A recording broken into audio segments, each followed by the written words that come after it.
जी बिस्मिल्लाह रहमान रहीम। आज का जो हमारा लेक्चर है वो पंक्चुएशन पे है। और हम इसको कोशिश करेंगे कि जितने भी इम्पोर्टेंट पंक्चुएशन के मार्क्स हैं उनको हम डिस्कस करें।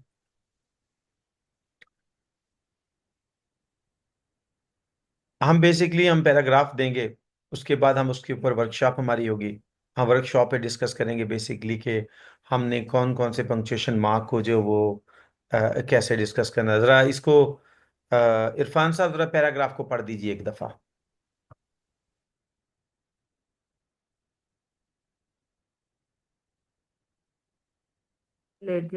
इरफान साहब। जी सर, आवाज आ रही है जी सर। जी बिल्कुल आवाज आ रही है, इरफान साहब बोलिए। जी sir. Sir, mister Jimmy is an MA in English. He lives in Lahore, comma Pakistan, comma. Sir, thoroughly पढ़ता जाऊं या कामा वगैरह साथ बोलता जाऊं सर?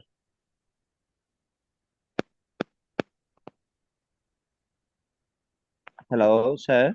जी जी बोलिए सर, आप बोलिए, पैराग्राफ को पढ़िए सारे। जी sir. Mr. Jimmy is an MA in English. He lives in Lahore, Pakistan. Lahore is a city of the Punjab. His brother, Dr. Mickey, is doctor living in the Mike. UK now. Doctor Mike is Dr. Mike. Living in the UK now. Hmm. The UK now. While living in Pakistan, he worked on liver transplantations. Dr. Mike and I were class fellows in St. Mary School. May he live long. What a nice man he was. I often question myself. Who am I? I am a clerk in Wabda. Once Dr. Mike came come to me came to me. He said, "Hurrah, hurrah, I passed my exams in good marks." I asked when your results declared. I also asked where Jimmy was. "He is ill," said he. "He could not come." I said to Mike, "Come on, do what I say. If your brother took proper care, he will recover very soon." After a few days, he revisited and told me Jimmy took great care of himself. Therefore, he recovered very soon. However, he feels weakness. He therefore did not feel satisfied. जी, thank you very much, बहुत बहुत शुक्रिया। Basically आपका paragraph क्या है जी? अच्छा, इसको paragraph को मैंने लिखा। अब इसको हम वर्कशॉप पे ले आते हैं, अपने पैराग्राफ को, कि हमने कौन से पंक्चुएशन मार्क को कैसे डिस्कस करना है। अच्छा, यहाँ पे मैं इसको किसी भी पंक्चुएशन मार्क को जो है वो सीक्वेंशियली डिस्कस नहीं कर रहा, जैसा कि हमने अपने प्रीवियस लेक्चर में किया। क्योंकि उसमें हमने वन बाय वन हर जो पंक्चुएशन मार्क थी उसको हमने एड्रेस किया, जो जो रूल्स अप्लाई होते थे हमने वो भी अप्लाई किए। ये मैंने एक पैराग्राफ की शक्ल में ले आया हूँ कि बेसिकली पैराग्राफ में अगर आपके पास पंक्चुएशन आती है तो आप उसको कैसे एड्रेस करोगे। ओके जी। किसी भी बच्चे को ये इजाजत होगी कि मेरे वर्क करते हुए अगर मैं वर्कशॉप पे हूं तो आप, कोई भी बच्चा जिसको कंफ्यूजन हो रही है या कोई डिफिकल्टी हो रही है वो मुझसे क्वेश्चन कर सकता है। ठीक है जी। सबसे पहला क्वेश्चन तो ये देखिए, ये जितने भी आपके पहला सेंटेंस है हमारा, mister Jimmy is an M A in English. देखें जी, जितने भी आपके टाइटल हैं जो कॉन्ट्रैक्शन में जाते हैं, जितने भी आपके टाइटल कॉन्ट्रैक्शन में जाते हैं, जैसे कि डॉक्टर है, जैसा कि मिस्टर है, जैसा कि सेंट है। देखिए बेटा, इनका जो फर्स्ट लेटर होता है वो हमेशा कैपिटल होता है। दूसरा लेटर आप इसका स्मॉल करेंगे, उसके बाद आप डॉट देंगे। अच्छा, एक और चीज ध्यान में रखिएगा, डॉट कंडीशनल नहीं है यहाँ पर। डॉट कंडीशनल नहीं है। अगर आप इसको यहाँ पे लिखते हैं जर्नल, तो आप इसको विदाउट डॉट भी लिख सकते हैं, इसको डॉट के बगैर भी लिख सकते हैं। ठीक होगा जी। मिस्टर जिमी, देखें जितने भी प्रॉपर नाउन्स हैं proper nouns are always capitalized. Jimmy हर शख्स का नाम नहीं है। जिमी एक इंडिविजुअल का नेम है। तो हम इस प्रॉपर नाउन को, प्रॉपर का मतलब क्या होता है, लिसन टू मी। प्रॉपर का मतलब होता है, लेक्सिकली इसको हम स्टडी करते हैं। प्रॉपर का मतलब होता है वंस ओन नेम, यानी किसी भी शख्स का अपना जाती नाम। हर शख्स को आप जिमी नहीं कह सकते।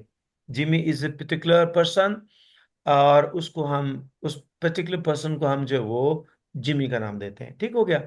आ, कोई भी आपकी जो कॉन्ट्रैक्शन है, जो टाइटल इन कॉन्ट्रैक्शन है, वो हमेशा कैपिटल लेटर में आती है। उसके बाद डॉट कंडीशनल नहीं है, आप डॉट लिखेंगे तो भी दुरुस्त है, अगर नहीं लिखेंगे तो भी दुरुस्त है। मैंने ये सारी साइंस आपको दे दी हैं, जैसे डॉक्टर है, मिस्टर है, सेंट है, जनरल है। ओके। उसके बाद प्रॉपर को मैंने डिफाइन किया कि प्रॉपर का क्या मतलब होता है।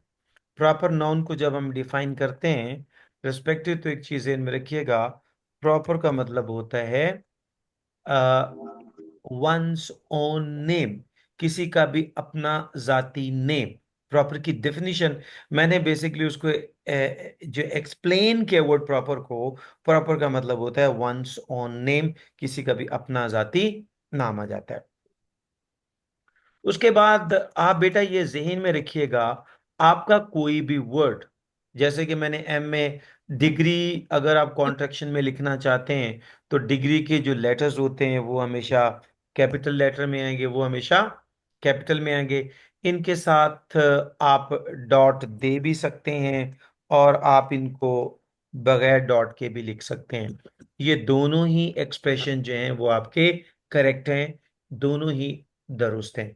बेशक इसमें किसी स्टेट का आ जाए, जैसा कि यूके है, आप यूके को यूं भी लिख सकते हो, सॉरी सॉरी फॉर दैट, आप यूके को यूं भी लिख सकते हो। आप लोग आ गए पहले लेना। प्लीज इसका माइक बंद कीजिए, रेस्पेक्टेड माइक बंद कीजिए अपना।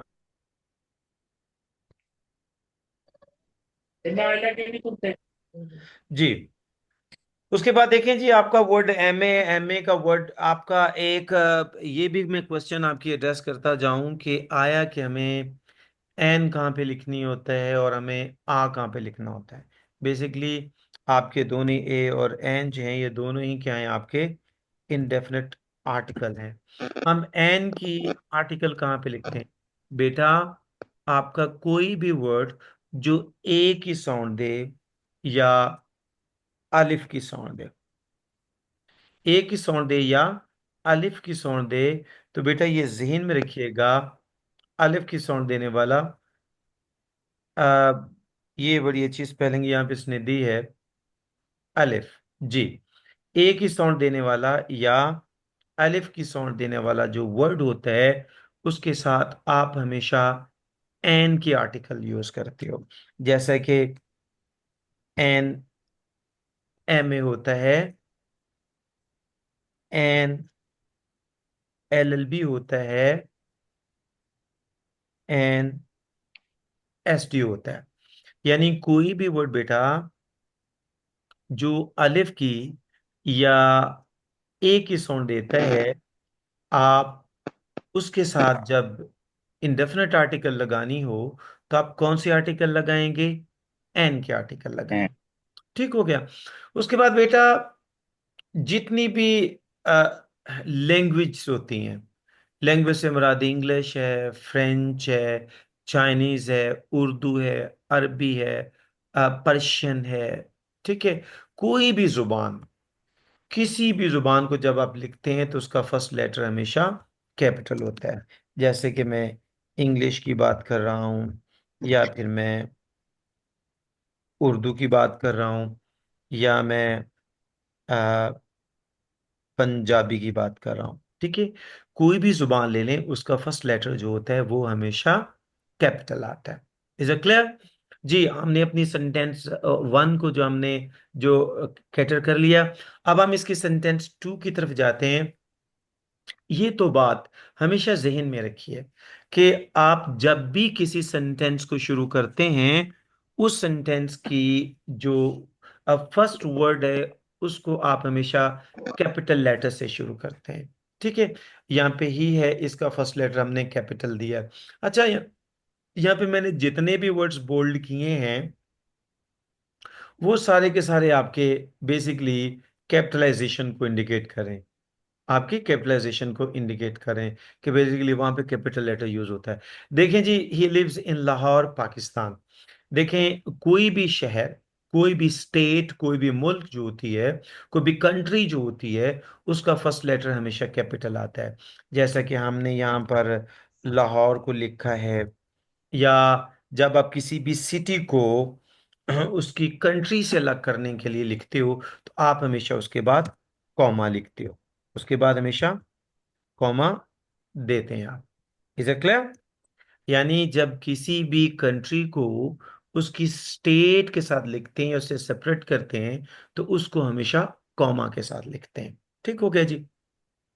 अब जितनी भी प्रोविंसेस होती हैं आपके, जो सूबा होते हैं, सूबे जो होते हैं, उनके फर्स्ट लेटर भी हमेशा कैपिटल आते हैं। एक चीज आपने ये जहन में रखनी है, जब भी आप किसी सूबे का नाम लिखते हैं तो उसके साथ डेफिनेट आर्टिकल का आना शर्त होता है, उसके साथ डेफिनेट आर्टिकल का आना शर्त होता है। जैसे यहाँ पे लाहौर को देखिए, ये सिटी, मैंने फर्स्ट लेटर कैपिटल कर दिया। ठीक है। दूसरा, एक और ग्रामर का लॉ हमेशा बेटा ये जेहन में रखिएगा, जब प्रेपोजिशन ऑफ के साथ दो सब्जेक्ट वर्ड मिलाए जाएं तो उसके साथ आर्टिकल का आना शर्त होता है। जब भी दो नॉन प्रेपोजिशन ऑफ के साथ मिलाए जाते हैं तो उनके साथ आर्टिकल का आना शर्त होता है। जैसे देखिए, मैंने सिटी को और सॉरी, मैंने वर्ड सिटी को और पंजाब को मैंने आपके प्रेपोजिशन ऑफ के साथ लिंक किया, तो इन दोनों से पहले आर्टिकल का आना कंडीशनल हो गया, इन दोनों से पहले आर्टिकल का आना कंडीशनल हो गया। ठीक हो गया जी। कोई भी प्रोविंस जो होती है उसका फर्स्ट लेटर हमेशा कैपिटल होता है। अगेन हम ये कहते हैं कि इस ब्रदर, इस सेंटेंस को हम यहाँ से उठाते हैं, वर्कशॉप में लेके आते हैं इसको। हमारी ये सेंटेंस जब वर्कशॉप में आती है तो यहाँ पे देखिएगा कि हम इसको कैसे टैकल करते हैं। देखें जी, पहला तो रूल ये है कि किसी भी सेंटेंस को जब लिखते हैं तो उसका फर्स्ट लेटर कैपिटल आ गया। ठीक हो गया। दूसरा, हमने टाइटल को जब कॉन्ट्रेक्शन में लेके आए तो हमने कैपिटल किया। ठीक है। उसके बाद आपका प्रॉपर नाउन जो होता है वो हमेशा कैपिटल आता है। अब उसके बाद मैंने स्टेट के बारे में आपको बताया था कि जब भी किसी स्टेट को हम कॉन्ट्रैक्शन में लिखते हैं तो उसके लेटर्स जो होते हैं वो कैपिटल में आते हैं। उनको आप डॉट के साथ भी लिख सकते हो और आप उनको विद आउट डॉट भी लिख सकते हो। यहाँ पे जो ग्रामर का रूल आप डिस्कस करेंगे वो क्या है कि यहाँ पे मैंने ब्रैकेटिंग कॉमा की स्टेटमेंट दी है, यानी हिज ब्रदर के बाद मैंने क्या किया, मैंने यहाँ पे कॉमा लगाया। हिज ब्रदर के बाद यहाँ पे देखिएगा कॉमा आ गया, और इधर अगेन मैंने माई के बाद मैंने क्या लगा दिया, मैंने कॉमा लगाया। इसको बोलते हैं बेटा ब्रैकेटिंग कॉमा। क्या बोलते हैं? Bracketing comma. ब्रैकेटिंग कॉमा में होता क्या है? ब्रैकेटिंग कॉमा में, ये हमारे पास आ गया। ब्रैकेटिंग कॉमा में हम क्या करते हैं, हम किसी भी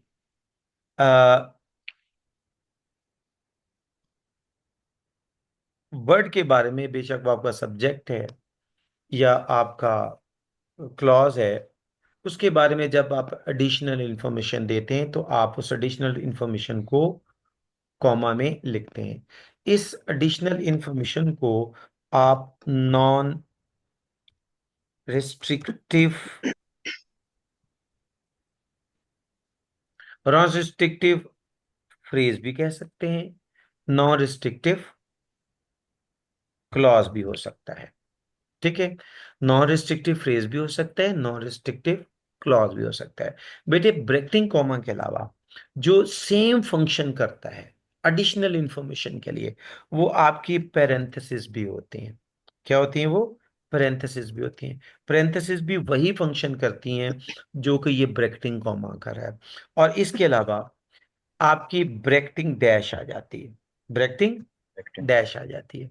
ब्रैकेटिंग डैश भी वही फंक्शन करती है जो कि आपके ब्रैकेटिंग कॉमा। यानी आपके तीन पंक्चुएशन मार्क हैं जो कि सेम फंक्शन करते हैं। और वो तीन पंक्चुएशन मार्क क्या हैं? पहला हम उसको पहला जो हम उसमें डिस्कस करेंगे वो आ जाता है आपका ब्रैकेटिंग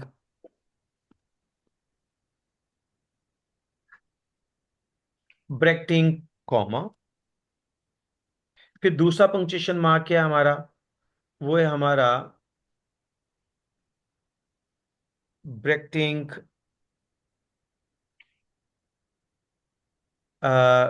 इसको ब्रैकेटिंग कह सकते हैं कि राउंड डैश,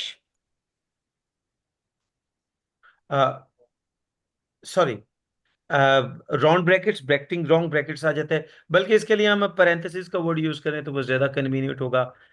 हमारी जो दूसरा फंक्शन करता है वो पैरेंथेसिस आ जाती है। पैरेंथेसिस की क्या साइन होती है कि आपकी ये जो ये वाला स्ट्रक्चर आता है। तीसरा आता है आपकी ब्रैकेटिंग ब्रैकेटिंग डैश आ जाती है। ब्रैकेटिंग डैश क्या करती है? ये भी एडिशनल इंफॉर्मेशन देती है।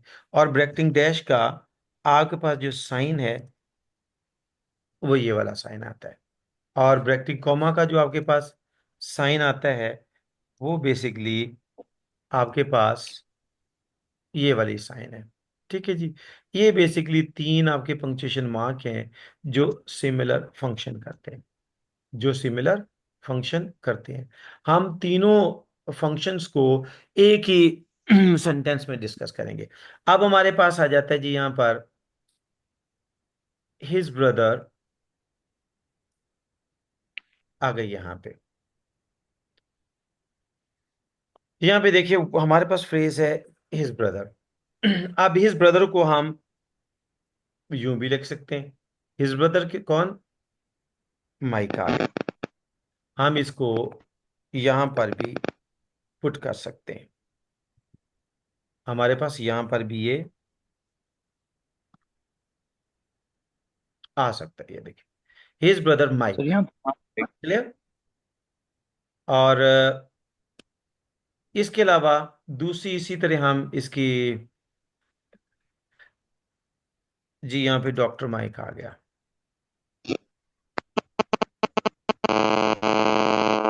Doctor Mike, his brother doctor Mike, वो क्या करता है?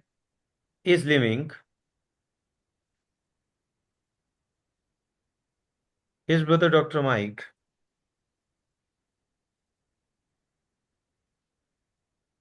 Is living in the UK. No, his brother is living in the UK. No.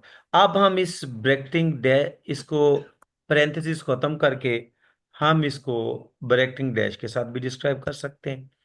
यानी his brother doctor Mike is living in the UK. ये जितने भी वर्ड्स ब्रैकेटिंग कॉमास में आएंगे, पैरेंथेसिस में आएंगे या ब्रैकेटिंग डैश में आएंगे, ये वर्ड एडिशनल इंफॉर्मेशन के तौर पे काम करते हैं जो कि किसी तौर पर भी सेंटेंस की सेंस को इम्पेयर नहीं करते, डिस्टर्ब नहीं करते। अब जब आप यहाँ पे अगर डैश नहीं लिखना चाहते तो आप यहाँ पर इसको लिखोगे ब्रैकेटिंग कॉमा। जब ब्रैकेटिंग कॉमा में ये स्टेटमेंट आती है तो डॉक्टर माइक जो होगा वो क्या होगा? वो बेसिकली आपकी एपोजिशन का फंक्शन करेगा। ये ग्रामर का क्वेश्चन बन जाता है, हम उसकी तरफ नहीं जाएंगे। यानी यहां पर हिज ब्रदर के बाद आप ब्रैकेटिंग कॉमास भी लिख सकते हैं, पैरेंथेसिस भी लिख सकते हैं और ब्रैकेटिंग डैश भी लिख सकते हैं। तीनों का एक ही फंक्शन है और वो फंक्शन होता है टू प्रोवाइड एडिशनल इंफॉर्मेशन। यानी एक अजाफी मालूमात फराहम करना। यानी क्या फंक्शन होता है? अजाफी मालूमात फराहम करना। इज इट क्लियर जी? ये कॉन्सेप्ट आपका क्लियर हो गया। अब हम जाते हैं नया सेंटेंस वहां से लेते हैं। हिज ब्रदर कॉमा अच्छा, रन आउट होने के बाद आपने दोबारा ज्वाइन करना। रेस्पेक्टेड जो बच्चे आज नए हैं वो ये चीजें इनमें रखिएगा। 3 पैराग्राफ मैं डिस्कस करने जा रहा हूँ। ठीक है। पहले जो हम इसकी रिकैप्चुलेट करते हैं, रिकैप्चुलेशन में मैंने क्या बताया कि आपके जितने भी टाइटल्स होते हैं कॉन्ट्रैक्शन में, उनकी फर्स्ट लेटर कैपिटल होती है। जितने भी डिग्रीज आपकी डिस्क्राइब की जाती हैं जिनको आप कॉन्ट्रैक्शन में लिखते हो, उनके लेटर्स हमेशा कैपिटल में आते हैं।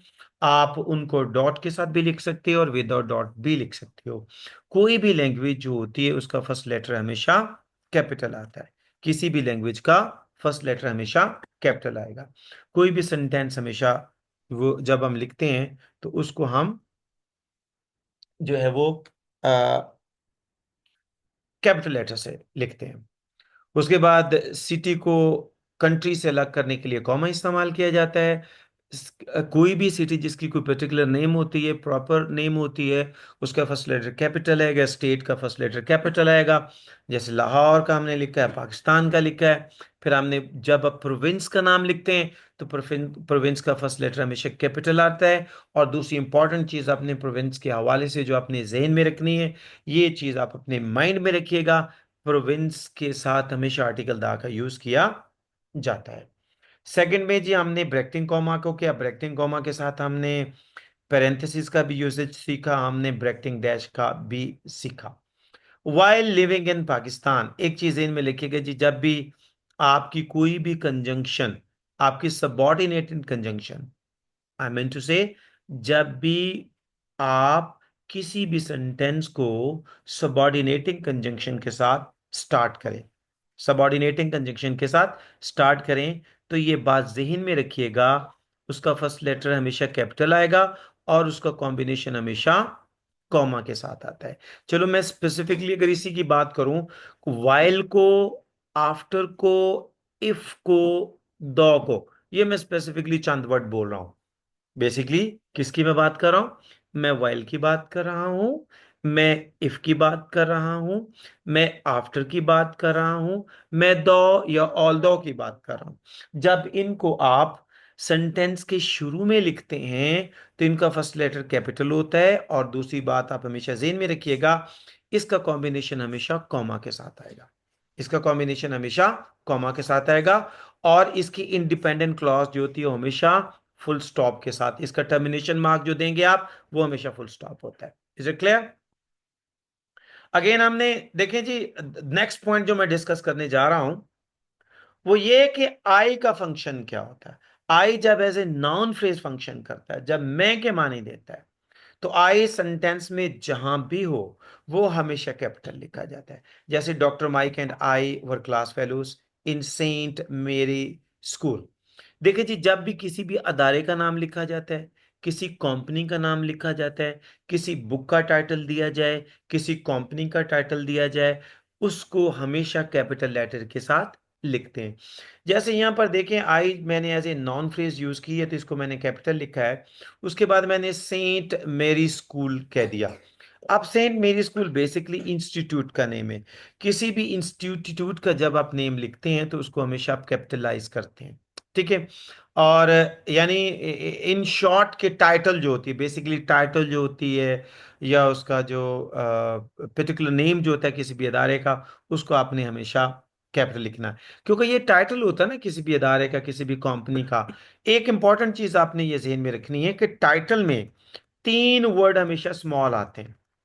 3 वर्ड हमेशा स्मॉल लेटर में लिखते हैं। उसकी मैं एग्जांपल आपको ये दे देता हूं। जैसे मैं कहता हूं, 3 friends and a bag of gold. Bag of gold.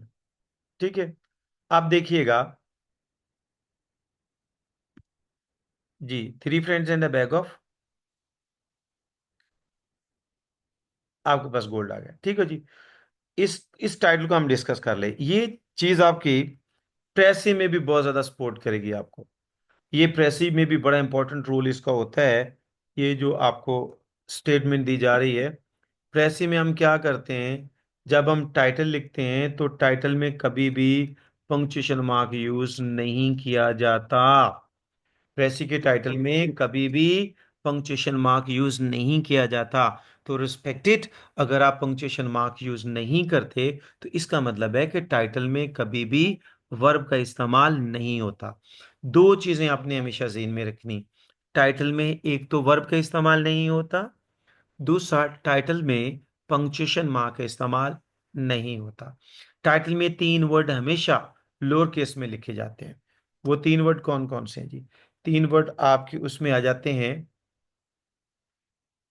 जो तीन वर्ड आप टाइटल में हमेशा लोअर केस में लिखते हैं, वो सबसे पहले तो जी इसमें आपकी प्रेपोजिशन जो है वो हमेशा लोअर केस में लिखी जाती है। आपका आर्टिकल जो है वो हमेशा लोअर केस में लिखा जाता है। आपका कंजंक्शन जो है वो हमेशा लोअर केस में लिखा जाता है। कंडीशन ये है कि ये इनमें से कोई भी वर्ड टाइटल के शुरू में ना हो। अगर कोई भी वर्ड टाइटल के शुरू में होगा तो उसका फर्स्ट लेटर कैपिटल होगा। अदरवाइज आपका कोई भी कंजंक्शन, आपका कंजंक्शन, आपका कोई भी आर्टिकल, आपका कोई भी प्रेपोजिशन, ये टाइटल में कभी भी कैपिटल लेटर के साथ नहीं लिखे जाते। Is it clear? जी, ये पॉइंट भी क्लियर हो गया आपका।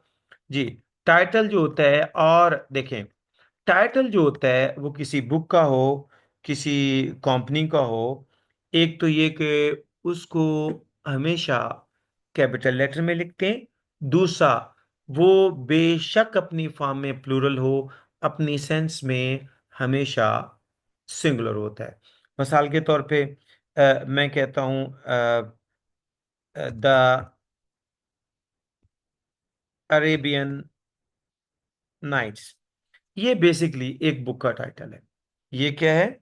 ये एक बुक का टाइटल है। देखें, ये बेशक अपनी फॉर्म में प्लूरल लग रहा है, लेकिन अपनी सेंस में ये हमेशा सिंगुलर होगा। Is my favourite, you can't say the Arabian Nights are my favourite. ठीक है? जब भी कोई टाइटल किसी किताब का हो, किसी मूवी का हो, किसी फिल्म का हो, किसी ड्रामे का हो, किसी स्टोरी का हो, किसी लेटर का हो, किसी ऐसे का हो, टाइटल जब भी आप यूज करते हैं वो बेशक अपनी फॉर्म में प्लूरल हो, अपनी सेंस में वो हमेशा सिंगुलर होता है। ठीक हो गया जी? उसके बाद जी नेक्स्ट हमारा आ जाता है वर्ड। अब सेंट मेरी, सेंट बेसिकली ये कॉन्ट्रैक्ट, ये आपका जो वो वर्ड जो है, इसको अब मेरा आपसे सवाल है कि क्या आप सेंट को विदाउट पंक्चुएशन मार्क यूज कर सकते हैं? जी, दिस इज द क्वेश्चन। जी, आप क्या कहते हैं इरफान साहब? क्या आप जी सर, वर्ड सेंट को, अभी आपने वर्ड सेंट सेंट को हम को यूज आप विदाउट पंक्चुएशन मार्क यूज कर सकते हैं वर्ड सेंट को? जी हाँ, आप यूज कर सकते हो। कंडीशन क्या है कि आप उस वक्त उसको विदाउट पंक्चुएशन मार्क यूज करेंगे जब आप उसको कंप्लीट स्पेल के साथ लिखोगे, जब आप उसको कंप्लीट स्पेलिंग के साथ लिखोगे। क्लियर? यानी जब आप उसको मुकम्मल स्पेलिंग के साथ लिखोगे तो आप उसको without title, without punctuation mark भी यूज कर सकते हो। अब आ जाता है जी मे यू सर ये लिव। अच्छा, ये जो सॉरी सर, आपका ये जस्ट सेंट के लिए है, जी, क्योंकि बाकी सर ये सिर्फ सेंट के लिए है या क्योंकि देखिए हम यूके में भी अगर वो मार्क्स था, कंट्रैक्शन मार्क्स, उसको हम ना भी लिखें तो अंडरस्टूड, खैर है, वो पंक्चुएशन लेकिन मार्क ना भी लिखे तो कोई बात नहीं है। जी वो सर, कोई लेकिन अब डॉक्टर, सेंट के लिए ये फिर प्रिंसिपल है कि टीम के उसका लिए, पूरा नेम लिखना डॉक्टर के लिए, जर्नल के लिए, एमए के लिए, मास्टर ऑफ आर्ट्स के लिए, यूनाइटेड किंगडम के लिए, कहीं भी आप अगर कॉन्ट्रैक्शन में इसको नहीं लिख रहे, इसको कंप्लीट वर्ड में लिख रहे हैं, तो आप जो है उसको हमेशा विदाउट पंक्चुएशन मार्क लिखेंगे। जी, अब नेक्स्ट हमारा आ जाता है जी, जो यहाँ पे डिस्कस करने हमारे वर्कशॉप में जो नया सेंटेंस आया वो है मे ही लिव लॉन्ग। इसको बोलते हैं ऑपरेटिव सेंटेंसेस। जो हमारे यहाँ पे एरिया ऑफ इंटरेस्ट है वो है आपका punctuation mark, sign of exclamation.